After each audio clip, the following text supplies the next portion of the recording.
आज हमारे साथ एक बहुत ही खास गेस्ट मौजूद हैं, तारक मेहता के उल्टा चश्मा, जो बहुत ही पुराना सीरियल है। मैं ये मान के चलूँगी कि ऐसा कोई भी हमारा दर्शक नहीं होगा जिसे इस सीरियल के बारे में ना पता हो। उसके डायरेक्टर हमारे साथ हैं। लोगों को हंसाना ज़्यादा मुश्किल है, उसमें भी साफ तरीके से अच्छी कॉमेडी, फैमिली कॉमेडी बनाना ज़्यादा मुश्किल है। तो तारक मेहता के हर एक्टर्स बहुत ही ग्राउंडेड है, बहुत ही लो प्रोफाइल है।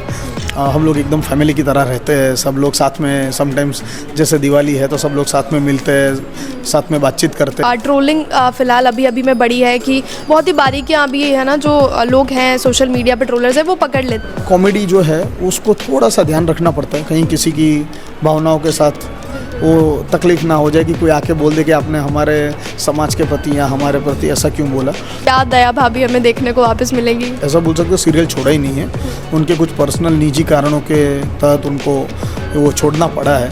आपको लगता है कि किसी भी चीज़ की एक एक्सपायरी डेट होती है और इस सीरियल की भी होगी या होनी चाहिए? पोपटलाल की शादी आप लोग कब करवाने वाले हैं? अभी ये तो आसिफ भाई बता सकते हैं।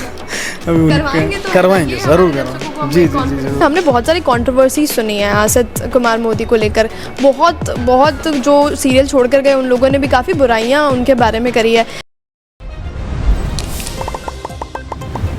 किसी भी चीज़ को जब हम मानते हैं कि वो कैसे हो रही है, तो उसमें हम सबसे बड़ा रोल ये मानते हैं कि अगर कोई भी चीज़ करी जाए तो वो कितनी भी स्पीड से हो, लेकिन अगर सही डायरेक्शन में ना हो, सही दिशा में ना हो, तो वो सही से नहीं चलती है।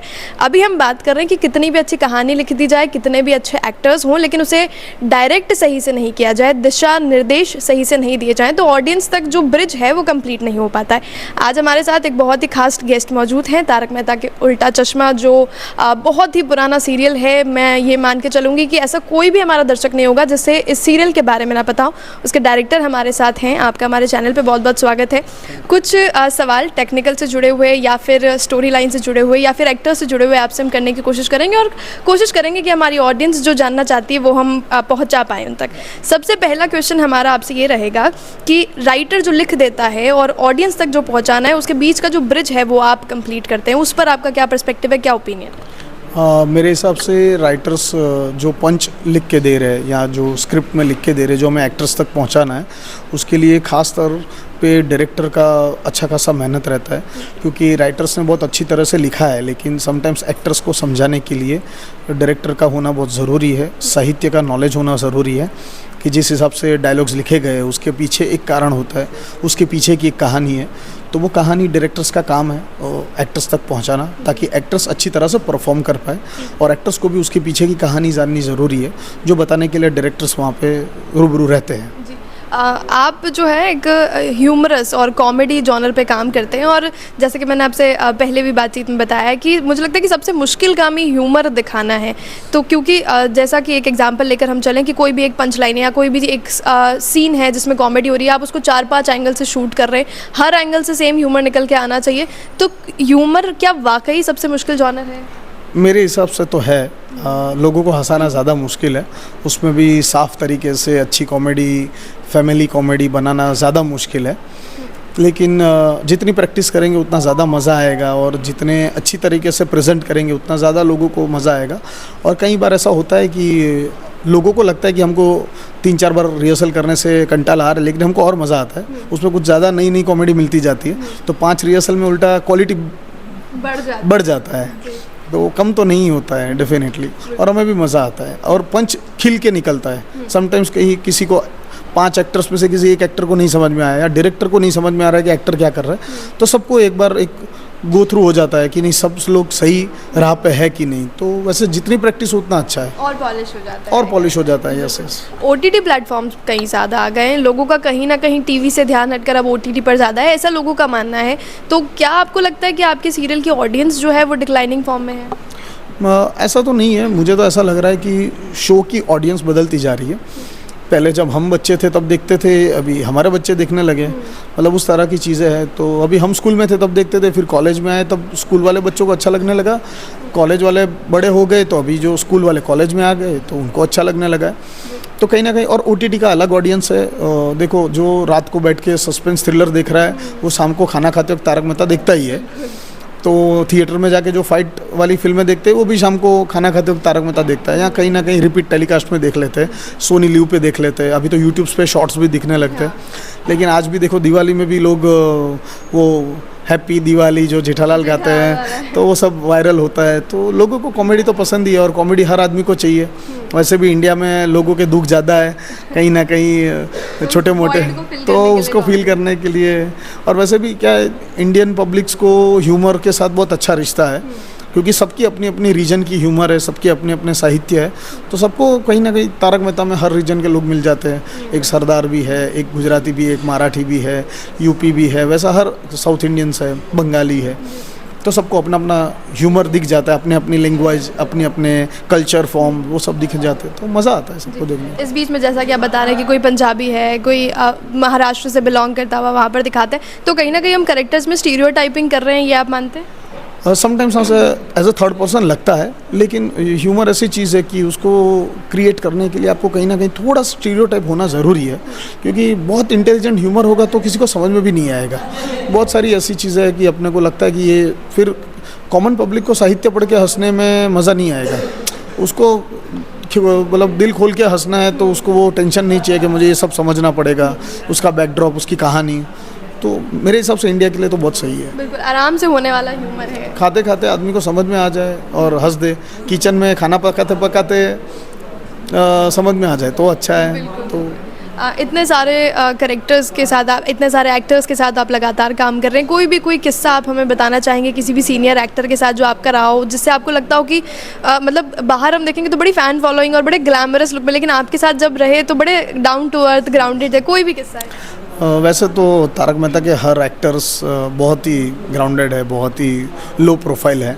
हम लोग एकदम फैमिली की तरह रहते हैं, सब लोग साथ में, समटाइम्स जैसे दिवाली है तो सब लोग साथ में मिलते हैं, साथ में बातचीत करते हैं, सब लोग रीडिंग करते हैं एक स्क्रिप्ट का, तो स्क्रिप्ट का रीडिंग साथ में सब लोग चेयर ग्राउंड जो हमारी सोसाइटी का कंपाउंड है वहाँ पे, जैसे हम लोग सोसाइटी के ही लोग हैं बैठ के बातें कर रहे हैं, इस तरह से चेयर लगा के रीडिंग करते हैं। वो रीडिंग में सब अपने अपने पॉइंट ऑफ व्यूज़ बताते हैं, अपने अपने किस्से बताते हैं। तो वैसे हर एक्टर के साथ हमेशा ऐसा ही रहा है कि मज़ा आता है, मतलब अच्छे से सब लोगों का, कहीं ऐसा नहीं लगता हम किसी स्टार के साथ बैठे हैं। फिर भी कोई एक पर्टिकुलर किस्सा किसी के साथ? जैसे खाने को लेके बहुत सारे लोग हैं जो हम लोग साथ में खाना वाना खाते हैं, मिठाई आई है तो मिठाइयाँ खा रहे हैं साथ में, कोई कुछ लेके आया है तो सामने से पूछ रहा है अरे तू आज क्या लेके आया है, तो ला मुझे भी दे। जैसे हाथी भाई है, समटाइम्स मेहता जी थे, और अभी जो मेहता जी है वो, फिर दिलीप सर जैसे कि जेठालाल जी हैं, तो उनके साथ भी कई सारे ऐसे हैं कि ऐसे ही बस घूम रहे, 2-3 दिन नहीं दिखे तो पूछते हैं कहाँ घूम के आया, 2-3 दिन से दिखाई नहीं दे रहा है। तो वैसे सबके साथ मतलब बहुत फ्रेंडली रिश्ता होता है। कभी किसी के घर जाना हो या कहीं हम हमारे घर जा रहे हैं तो पैकअप के बाद बोलते चल मेरी गाड़ी में चल, मैं तुझे छोड़ दूंगा वहाँ पे, या कोई गाड़ी लेके नहीं आया तो हमारे साथ बैठ जाते हैं, क्या जा चल तू आज मेरी बाइक पे छोड़ दे, तेरी गाड़ी में छोड़ दे। तो वैसे बहुत ग्राउंडेड है। यस। दिलीप जोशी की अगर हम बात करते हैं, जो कि एक सेंटर ऑफ अट्रैक्शन है, उन्होंने ही मेरे हिसाब से पूरे शो को कहीं ना कहीं बाउंड किया हुआ है। उनकी हम बात करें तो उन्होंने बहुत शुरू से और अभी तक, अभी काफ़ी एज भी उनकी हो गई है, सेम कैरेक्टर वो प्ले कर रहे हैं, सेम एंथुजियाज्म उनको दिखाना होता है। उनकी एज का कितना असर आपके डायरेक्शन पे, कितना असर उनकी स्क्रीन पे और कितना असर उनके कैरेक्टर पे पड़ा है?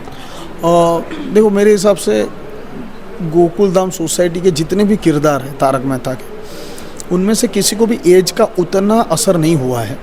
रीज़न ये है कि वो लोग मतलब मेंटली ना वो लोग बहुत ही यंग है, वो लोग बहुत ही चिल है। सब लोग आते हैं, सब मेकअप वेकअप के साथ रेडी हो जाते हैं, स्क्रिप्ट पढ़ते हैं, फिर उस स्क्रिप्ट पे वो लोग सोचते हैं कुछ कि हम लोग कुछ नया क्या कर सकते हैं, उसके हिसाब से डायरेक्टर के साथ डिस्कस होता है।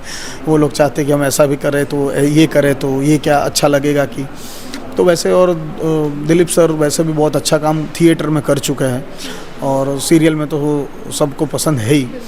तो हर किरदार अपने एक दूसरे के साथ ना बहुत अच्छी तरह से घुल मिल गया है, तो किसी को एज का उतना इफेक्ट नहीं हुआ है। हालांकि क्या है, हम लोग बहुत सालों से वो कॉमेडी देख के आ रहे हैं, तो समटाइम्स हमें ऐसा फील होता है एज अ ऑडियंस कि यार ऐसा क्यों हो रहा है, हमें थोड़ा पुराना। लेकिन क्या है, हम एज अ ऑडियंस बहुत इतने सालों 16 सालों से कॉमेडी देखना और 16 साल तक कॉमेडी लिखना तो बहुत मुश्किल काम है। तो एक्टर के लिए और राइटर के लिए तो बहुत ही मुश्किल है। हमारे लिए मुश्किल ये होती है, अड़चन है कि हमको टेक्निकल चीज़ों में थोड़ा उलझ ना जाए और अच्छे से प्रेजेंट कर पाए वो डायरेक्टर को ध्यान रखना ज़रूरी है, सबको अच्छे से मैनेज करे।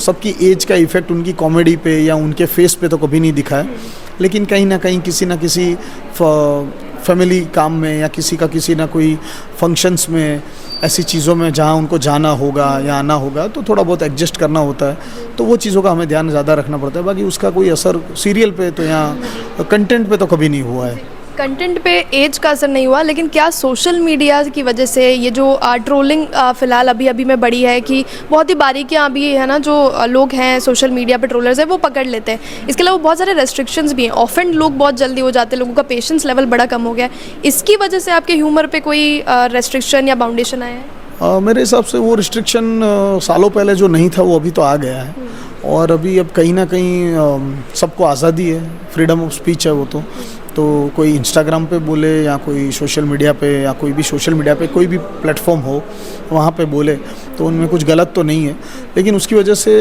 कॉमेडी जो है उसको थोड़ा सा ध्यान रखना पड़ता है, कहीं किसी की भावनाओं के साथ वो तकलीफ़ ना हो जाए कि कोई आके बोल दे कि आपने हमारे समाज के प्रति या हमारे प्रति ऐसा क्यों बोला, तो वो ध्यान रखा जाता है। पहले थोड़ा कम रखा जाता था क्योंकि फ्रीडम ऑफ स्पीच के साथ साथ लोगों में ह्यूमर था। समटाइम्स अभी लोग सीरियस हो जाते हैं, लोग सीरियस खुद तो हो जाते हैं, लोगों को भी कर देते हैं, तो वो ध्यान रखना पड़ता है कि खुद हो जाए तब तक तो ठीक था, अभी लोगों को भी कर देंगे तो मामला थोड़ा ग्रुप बन जाएगा, तो वो ना हो उसके लिए ध्यान रखा जाता है, जिसकी वजह से ह्यूमर पे असर थोड़ा बहुत पड़ता है। लेकिन ठीक है, उतना भी नहीं पड़ता है कि हम लोग ह्यूमर क्रिएट ना कर पाए, और बेटर है, मैं चाहता हूँ कि लोगों की सेंस ऑफ ह्यूमर ज़्यादा बढ़े, ज़्यादा अच्छी हो, क्योंकि वैसे भी अपने देश में सेंस ऑफ ह्यूमर ज़्यादा अच्छा होना बहुत ज़रूरी है, तो बेटर है। वैसे भी सालों से अंग्रेज़ों के अंडर थे तो ह्यूमर पता नहीं था, धीरे धीरे अभी आए, अभी बदल रहा है, तो और ज़्यादा आना चाहिए। इसके अलावा एक सवाल जो मुझे लगता है कि आपको बोल्ड लेटर्स में हर जगह जैसे ही पता चलता होगा कि आप तारक मेहता से एसोसिएटेड है किसी भी लेवल पर, तो आपसे ज़रूर पूछा जाता होगा। 2 सवाल है मेरे हिसाब से। तो पहला तो ये कि क्या दया भाभी हमें देखने को वापस मिलेंगी? देखिए, कोशिश जारी है और हो सकता है बहुत जल्द देखने मिल जाए, तो आई होप कि आप लोगों को जल्दी मिल जाएगी। कैसे टर्म्स पर वो सीरियल छोड़ के गए हैं?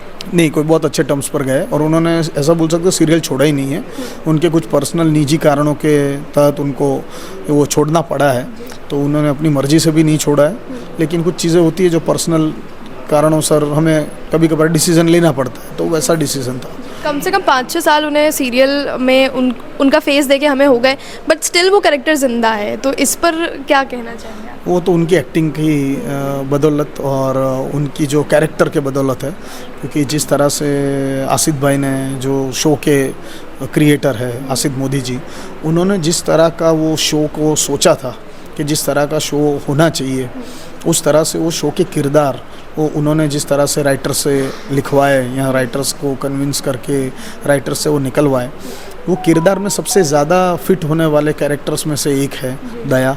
और जिस हिसाब के उन्होंने सोचा था कि इस तरह का कैरेक्टर होगा तो लोगों को मज़ा आएगा, और लोगों ने सच में उसको सराहा है, सच में एंजॉय किया है, उस कैरेक्टर को बहुत प्यार दिया है, और ऐसी छाप छोड़ के गए दिशा जी जो कभी कोई मतलब मिटा नहीं पाएगा। हमने देखा कि शैलेश लोढ़ा की बात कर लें तो तारक मेहता का कैरेक्टर निभा रहे थे, सोडी की बात कर लें, सोनू 2 बार चेंज हो चुकी है, बहुत सारे कैरेक्टर जो रिप्लेस हो गए, लेकिन दिशा वकानी जो दया प्ले करते थे वो रिप्लेस आप लोग कर ही नहीं पाए या करना नहीं चाहते?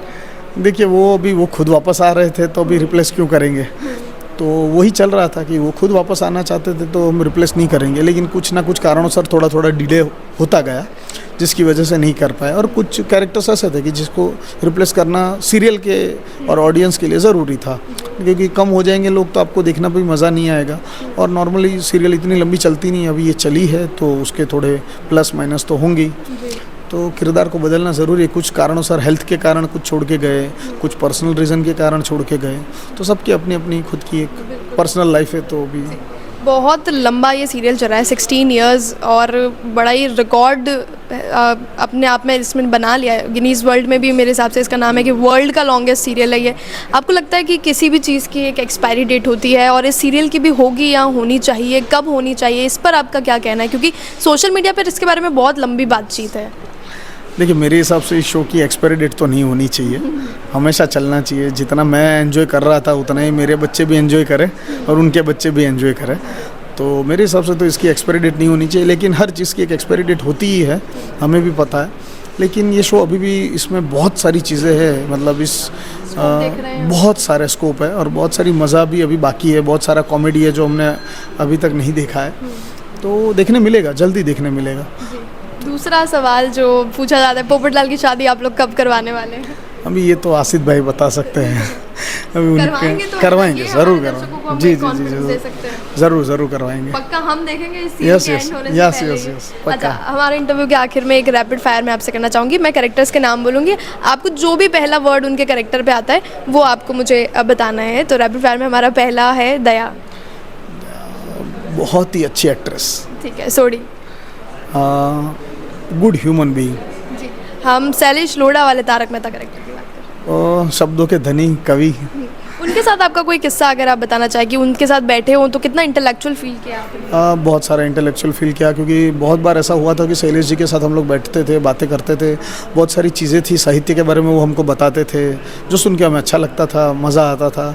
बहुत सारी नई नई चीज़ें थी जो हमें नहीं पता थी, तो वो उनको बहुत सारी regarding Rajasthan, regarding culture, regarding Indian साहित्य और हिंदी के मामले में वो बहुत सारी अच्छी अच्छी बातें बताते थे और सुन के बहुत मज़ा आता था। सुंदर के बारे में क्या कहते हैं? सुंदर, एनर्जेटिक। हाँ, मतलब जैसे स्क्रीन पर दिखते हैं जी वैसे जी ही है वैसे रियल लाइफ में भी वैसे ही है, और बहुत अच्छे वो शिल्पकार है, स्कल्पचर आर्टिस्ट है वो, बहुत अच्छे। वो। ठीक है। टप्पू के बारे में क्या कहते हैं, जो पहले थे? टप्पू, देखो हर टप्पू बहुत अच्छा था, हर टप्पू, मतलब अभी जो काम कर रहा है वो भी बहुत अच्छा है, इसके पहले जो राज था वो भी, और भव्य तो उसके साथ पूरा बचपन मतलब मेरा भी और उसका भी ऐसा था, तो बहुत अच्छा, मज़ेदार, बहुत एनर्जेटिक, बहुत ही मतलब वाइब्रेंट लोग हैं तीनों के तीनों।